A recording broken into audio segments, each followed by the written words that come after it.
यतो बा जी जी यतो वाचो निवर्तन्ते अप्राप्य मनसा सह आनंदम ब्रह्मणो विद्वान् न विवेति कदाचन इति तस्यैषा एव शारीर आत्मा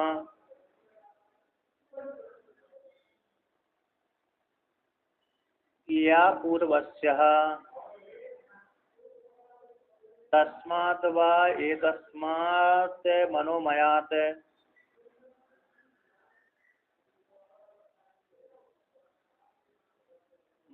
अन्यो अंतर आत्मा विज्ञानमयः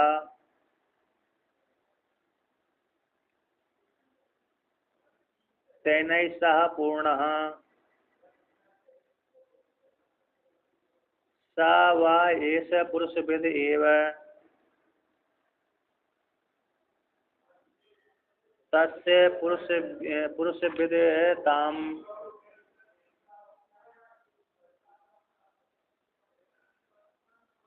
अन्वयं पुरुषविदः तस्य श्रद्धा एव शिरः ऋतं दक्षिणः पक्षः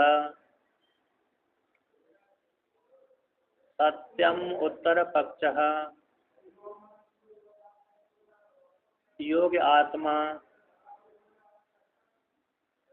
महापुच्छं प्रतिष्ठा तदप्येषा श्लोको भवति। तो यहाँ पर कहते हैं यतो वाचो निवर्तन्ते, जिससे वाणी लौट आती है ना। यह तो पंचमी का रूप है, जिससे यानी मनोमय कोश से वाणी कैसी हो जाती, लौट करके आ जाती है। अप्राप्य मनसा, मन के सहित जहाँ से वाणी लौट करके आ जाती है, ऐसे उसको ब्रह्मणो आनंदम विद्वान, तो ब्रह्म का जो आनंद है उस आनंद को विद्वान जो जान लेता है, तो न विवेति कदाचन इति, तो वह विद्वान किसी से डरता नहीं है। तस्य ऐसा शारीर आत्मा, उसका किसका, अरे विज्ञान आनंदमय कोश का, मतलब अरे मनोमय कोश का ऐसा शारीर आत्मा है ना। अरे मनोमय का चल रहा था, तो मनोमय का ऐसा विज्ञानमय कौन है, आत्मा कहलाता। अथवा यहाँ पर कहते हैं अरे तस्य, तस्य का आएगा पीछे, अरे कौन सा जाएगा उसका ऐसा, अरे प्राणमय कोश, प्राणमय कोश का एव, प्राणमय कोश का ऐसे एव शारीर आत्मा, प्राणमय कोश का एव शारीर आत्मा है। यह पूर्वस्या, पूर्व का यह जो मनोमय कोश है आत्मा कहलाती है, उससे मनोमय कोश से।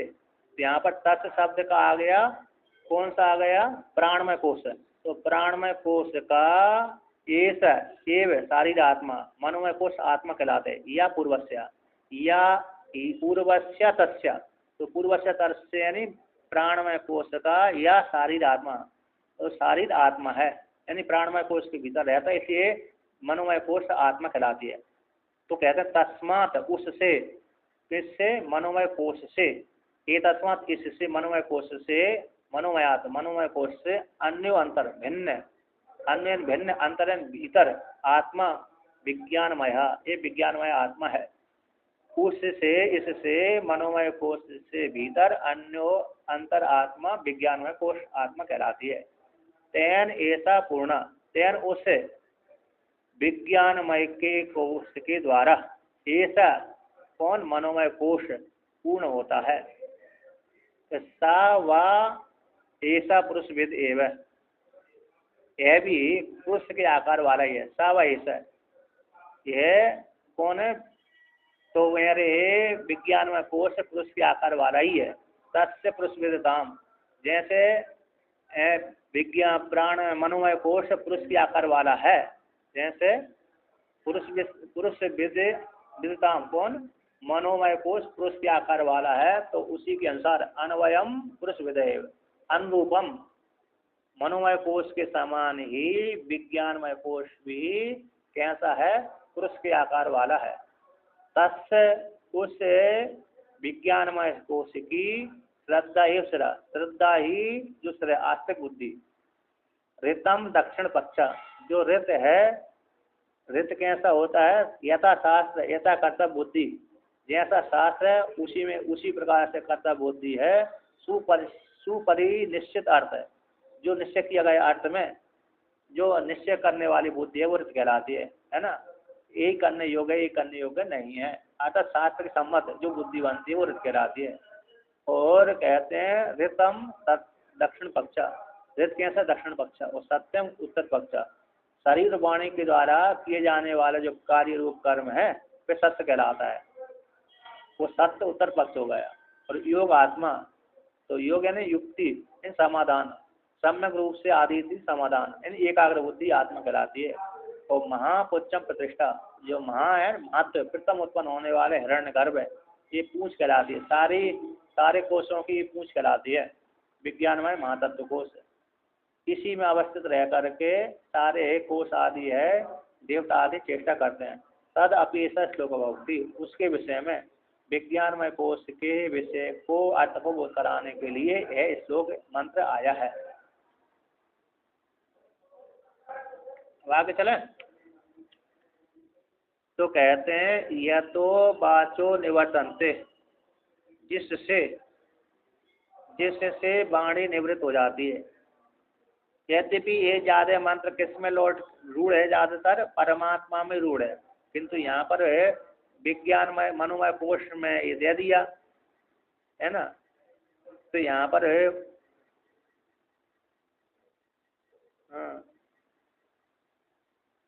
वाणी का विषय नहीं है, परमात्मा है ना, मन और वाणी का विषय नहीं है। किंतु यहाँ पर तो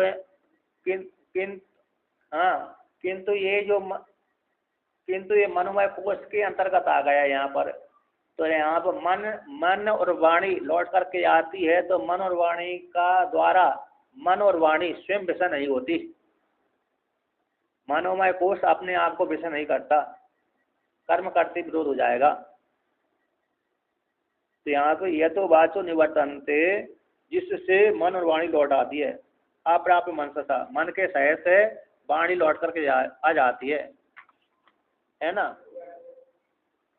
तो इसमें टीकाकार कहते हैं वाणी मनसयोर बांग मनस गोचरत्व न उपद्यते स्वात्मनि वृत्ति विरोधात अतो बांग मनो विशिष्टात मनोमयात वाचो मनसा सा निवर्तन्ते इति अर्था।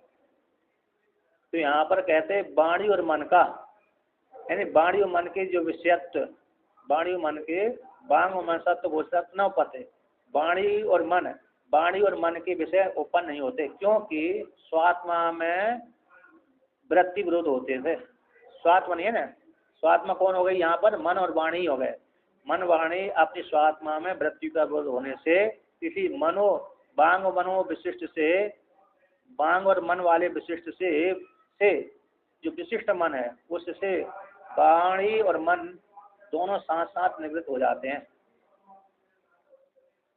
एक सामान्य मन वाणी, एक विशिष्ट मन वाणी, एक सामान्य हो गए मन वाणी हो गए और एक विशिष्ट मन वाणी है। उस विशिष्ट मन वाणी से ये सामान्य मन वाणी लौट करके आ जाते हैं। तो यहाँ पर भगवान भास्कर कहते हैं कि तस्य विशेष ज्यादा है, विवरण नहीं किया, तस्य पूर्वस्य, तो तस्य शब्द का अर्थ है तस्य ऐसा एवं शारीर आत्मा में तत् शब्द आया उसका तस्य पूर्वस्य प्राणमय कोशस्य, तो प्राणमय कोश का ऐस एव आत्मा, ये आत्मा है कौन, शरीर, शरीर प्राणमय शरीर में भवय होने वाला वो शरीर है। तो प्राणमय कोश के भीतर होने वाला जो कोश है मनोमय कोश आत्मा कहलाता है। कहा है कौन, या ऐसा मनोमया है, मनोमय कोश उसका आत्मा कहलाता है, प्राणमय कोश का आत्मा कहलाता है। तस्माद इत्यादि पूर्वत, उससे इससे भीतर अन्यो अंतर, जैसे पूर्व में वर्णन किया गया उसी प्रकार यहाँ पर भी जान लेना चाहिए। तो अन्यो अंतर आत्मा विज्ञानमया मनोमयस्य अभ्यंतरो विज्ञानमयो मनोमय वेदात्मा उक्ता। उससे अन्य अंतरात्मा मनोमय कोश से भिन्न उसके मनोमय कोश के भीतर विज्ञानमय आत्मा कहलाती है। यानी विज्ञानमय कोश के भीतर अभ्यंतर भीतर है नहीं, मनोमय से ना, तो मनोमय के अभ्यंतर भीतर विज्ञानमय आत्मा कहलाती है। तो यहाँ पर कहते हैं मनोमय, उस मनोमय को वेद आत्मा उक्ता, मनोमय कोश को पहले से ही चारों वेदों की आत्मा रूप से प्रतिपादन किया गया है। तो मन की एक, मन अथवा बुद्धि की दोनों एक वृत्ति विशेष है, दोनों ही अंतःकरण कहलाते हैं। तो कहते हैं वेदार्थ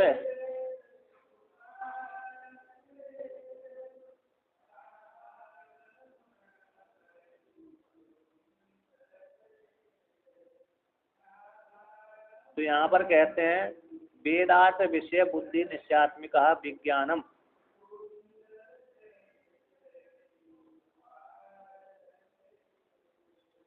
यहाँ पर टीकाकार कहते हैं मनोमय का तस्य च मनोमय से ब्रह्मण उपासना फल भूतम अधिदैविकम आनंदम विद्वान न विवेति इति न विवेति गर्वासादि दुखादि इत्यर्थ।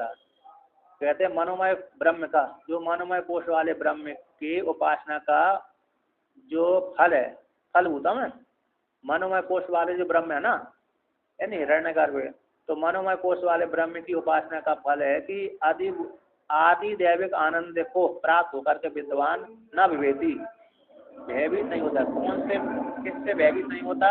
जैसे गर्भवास आदि दुखाद है, गर्भवास आदि दुख से भयभीत नहीं होता। आता तो फिर उसको जब अरे आदि दैविक आनंद की प्राप्ति हो जाती है तो गर्भवास आदि दुख की प्राप्ति नहीं होती, क्योंकि दीर्घ काल तक वो वहाँ पर ब्रह्मलोक आदि में रहता है, यदि मनोमय को ब्रह्म रूप से उपासना करता है। तो कहते हैं, मूल में कहते हैं वेदार्थ विषया बुद्धिर निश्चयात्मिका विज्ञानम तच्च अध्यवसाय लक्षणम अंतःकरण से धर्म। वेद के अर्थ को विषय करने वाली जो बुद्धि है, वो बुद्धि कैसे? निश्चयात्मिका, निश्चयात्मिका बुद्धि वेद के अर्थ को विषय करने वाली, और निश्चयात्मिका बुद्धि रूप का जो विज्ञान है, उस विज्ञान में जो निश्चयात्मक है ना, तच्च विज्ञान के विषय में निश्चय अध्यवसाय लक्षण, वे अध्यवसाय लक्षण रूपों ने अंतःकरण का धर्म है। यानी अंतःकरण की वृत्ति विशेष ही मन है, अंतःकरण की कैसी है? बुद्धि, लक्षण विशेष, धर्म विशेष, वृत्ति विशेष बुद्धि कहलाती है। ऐसी जो वेदार्थ को निश्चय करने वाली बुद्धि है, वह विज्ञान, बुद्धि रूप विज्ञान है, वह अध्यवसाय लक्षण वाला अंतःकरण का धर्म है। तन्मयो निश्चयात्मक विज्ञानमय, तो विज्ञानमय हो जाने से, तन्मय हो जाने से, निश्चयात्मक हो जाने से, तो निश्चय विज्ञान ही प्रमाण स्वरूप है निवर्तित आत्मा विज्ञानमय। निश्चय विज्ञानों के द्वारा, यानी निश्चय विज्ञान प्रमाण स्वरूपों के द्वारा, यहाँ पर हमारा प्रत्यक्ष प्रमाण के द्वारा, अनुमान प्रमाणों के द्वारा, उपमान साधित आदि प्रमाणों के द्वारा, तो प्रमाण स्वरूप के द्वारा और श्रुति प्रमाणों के द्वारा निर्वर्तित जो आत्मा है वो विज्ञानमय कोश कहलाती है। यही ठीक है, ये ठीक है नहीं है, जो निश्चयात्मक बुद्धि हो जाती है विज्ञानमय कोश आत्मा कहलाती है। यानी प्रमाण विज्ञान पूर्वकम ही यज्ञ आदि आए थे, यह क्योंकि प्रमाण विज्ञान वेद प्रमाण होगा, वेद के प्रमाण के विज्ञान पूर्वक ही यज्ञ आदियों का विस्तार होता है। वेद है, स्मृति है और पुराण आदि के विज्ञान पूर्वक ही यज्ञ आदि का विस्तार किया जाता है। स्वाहा स्वादि होते हैं। यज्ञादि हेतु बख्शती श्लोक है और यज्ञादि के हेतु रूप से जो आगे भविष्य में कहेंगे विज्ञान का, है ना, विज्ञानम यज्ञ पदुते अगले मंत्र के द्वारा कहेंगे, तो यज्ञादि के हेतुभूत जो विज्ञान है वो विस्तार को प्राप्त होता है, प्रमाण रूप विज्ञान विस्तार को प्राप्त होता है, अगले श्लोक के द्वारा वर्णन करेंगे। अब आगे कहते हैं निश्चय विज्ञान बतो ही कर्तव्येषु आर्तेषु पूर्वम श्रद्धा। जिस व्यक्ति का, निश्चय विज्ञान वाले व्यक्ति का ही कर्तव्य अर्थों में सबसे पहले श्रद्धा उत्पन्न होती है कि मेरे को ये करना चाहिए, मेरे को ये करना नहीं चाहिए। तो जिसका निश्चय हो गया, ऐसे निश्चय करने वाले, प्रमाण के द्वारा निश्चय करने वाले व्यक्ति का ही कर्तव्यों में, कर्मों में सबसे पहले श्रद्धा उत्पन्न होती है। अब जिसके प्रति श्रद्धा हो गई, जिस कर्म के प्रति, फिर वो कर्तव्य करने लगता है। तो सर्व कर्तव्यानाम प्राथम्या श्रेयस्रा, कहते जो श्रद्धा है संपूर्ण कर्तव्यों के मध्य में प्राथम होने से सिर के समान सिर है। श्रद्धा ही सिर के समान सिर है। तो कहते हैं रेत और सत्य यथा व्याख्या थे, जो रेत और सत्य दोनों को जैसे मंगलाचरण में व्याख्यान कर दी उसी प्रकार से जान लेना चाहिए। कहता था इसका कर्तव्य बुद्धि में जो सुपरिनिश्चित अर्थ है वो सत्य कहलाते हैं, और मन और वाणी के द्वारा, शरीर वाणी के द्वारा संपादन किए जाने वाला कार्य रूप जो है वह सत्य कहलाता है। वह दक्षिण पक्ष और उत्तर पक्ष हो गया। वैसे दक्षिण पक्ष हो गया, वो सत्य उत्तर पक्ष हो गया। तो आगे कहते हैं योगो युक्ति समाधान, योग का अर्थ युक्ति, युक्ति है समाधान, सम्यक रूप से आधानम, सम आधानम, सम्य रूप से जिसमें निष्ठ हो गया, आधान हो गया, उसको समाधान कहते हैं। यानी एकाग्र, आत्मा में एकाग्र हो जाती बुद्धि। अंतःकरण को तो मन को एकाग्र कर लेने से आत्मा का बोध हो जाता है। तो योग यानी युक्ति, युक्ति है समाधान, एकाग्र। एकाग्र ही कि ऐसा हो गया, समाधान ही आत्मा ही आत्मा, आत्मा का समान आत्मा है, निर्विशेष आत्मा नहीं है, बल्कि आत्मा का समान आत्मा है। आत्मा से समाधान वाले व्यक्ति का तथा आत्मवतो ही युक्त समाधान वतो अंगानि श्रद्धादीनि यथार्थ प्रति प्रतीक्षमाणि भवन्ति तस्मात् समाधानम योग आत्मा विज्ञानमय। कहते हैं आत्मवतो, आत्म वाले पुरुष का, यानी समाधान वाले पुरुष का, युक्त वाले पुरुष का, समाधान बतो, जिसका अंतःकरण एकाग्र है, जिसका मन अंतःकरण समाहित, ऐसे उस समाहित अंतःकरण वाले पुरुष के कहते हैं जो श्रद्धादि हैं, यथार्थ श्रद्धादि हैं, श्रद्धादि कहते हैं यथार्थ प्रतिपत्ति से क्षमणानि, प्रतिपत्ति क्षमाणी भवंती। तो कहते हैं यथार्थ ज्ञान को बोध कराने वाले होते हैं। जिस व्यक्ति का अंतःकरण एकाग्र है उसी व्यक्ति के श्रद्धादि से कहते यथार्थ बोध की प्राप्ति होती है। जैसे अंग, समाहित अंग वाले के अंगों के जैसे अंग होते हैं, कैसे होते हैं अंग, कैसे होते हैं हमारे, अरे पुरुष के जो अंग होते हैं कार्य करने में समर्थ होते हैं। हमारे शरीर के सारे अंग कार्य करने में कैसे हो जाते हैं, समर्थ होते हैं। हाथ पैर नहीं है तो हाथ पैर का कार्य नहीं कर सकते, पैर नहीं है तो चल नहीं सकते, हाथ नहीं है तो कर नहीं सकते। तो सारे होंगे तो सारे कार्य संपादन कर लेंगे। उसी प्रकार से जो समाहित अंतःकरण है उसको द्वारा, ऐसे पुरुष के द्वारा श्रद्धादियों के माध्यम से जो श्रद्धादि साधन है वह यथार्थ ज्ञान को बोध कराने वाले हो जाते हैं। इसी हेतु से समाधान योग आत्मा, तो विज्ञानमय कोश की ये समाधान योग आत्मा कहलाती है। कहते हैं महापुच्छम प्रतिष्ठा, और महापेश से ऊंच प्रतिष्ठा है। अर्थात महाइति जो शब्द है महातत्व प्रतिमजम, महातत्व को बोध कराने वाला है, यानी हिरण्यगर रूप का बोध कराने वाला है। प्रथमजम यानी प्रथम, सबसे पहले हिरण्यगर ही उत्पन्न हुआ है, इसलिए प्रथम जन यानी समष्टि बुद्धि। तो समष्टि बुद्धि महातत्व कहलाती है, वही पूंछ है, उसके अधीन ही सारे व्यक्ति रहते हैं। कहते हैं महायक्षम प्रतिमजम इति श्रुति अंतराल, जो महान यक्ष है प्रथम सबसे पहले उत्पन्न हुआ था। प्रथम जम सबसे पहले कौन उत्पन्न हुआ, महान यक्ष। जो प्रथम उत्पन्न होता है वो महान यक्ष कहलाता है, पूजनीय कहलाते हैं। तो सबसे पहले कौन, हिरण्यगर ही उत्पन्न हुआ था, इसी पूजनीय है हिरण्यगर पे। उच्चम प्रतिष्ठा, ऊंच प्रतिष्ठा है। क्यों, क्योंकि हिरण्य कारणत्वात्, सभी का कारण होने से, हिरण्यगर सभी का कारण होने से, कारणम ही कार्याणाम प्रतिष्ठा, क्योंकि जो कारण है वे कार्यों की प्रतिष्ठा कहलाती है, इसके अधीन होकर सारे कार्य होते हैं। यथा वृक्ष विरुधाम पृथ्वी, जैसे पृथ्वी है वृक्ष और लताओं की प्रतिष्ठा कहलाती है क्या नहीं। वृक्ष है और लता आदि पृथ्वी, वृक्ष लता आदियों की पृथ्वी प्रतिष्ठा कहलाती है। अंत पृथ्वी के अधीन होकर के वृक्ष रह सकते हैं। उसी प्रकार से महातत्व के अधीन होकर के सारे कार्य वर्ग रहते हैं।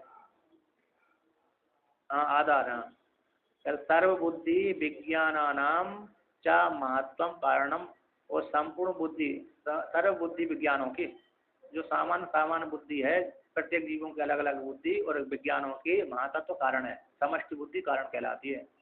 तेन तद विज्ञानमय से आत्मा प्रतिष्ठा, तेन इसी हेतु से महातत्व सभी बुद्धियों का कारण होने से इसी विज्ञानमय आत्मा आत्मा की वह समष्टि बुद्धि प्रतिष्ठा कहलाती है ना, जिसके द्वारा प्रतिष्ठित रहते हैं।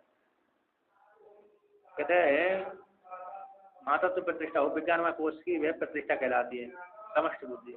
तद अपनी ऐसा श्लोक भवती, उसके विषय में विज्ञानमय कोष के अर्थ को कराने के लिए ऐसा श्लोक भवती, यह श्लोक है, पूर्व की समझ जानना चाहिए।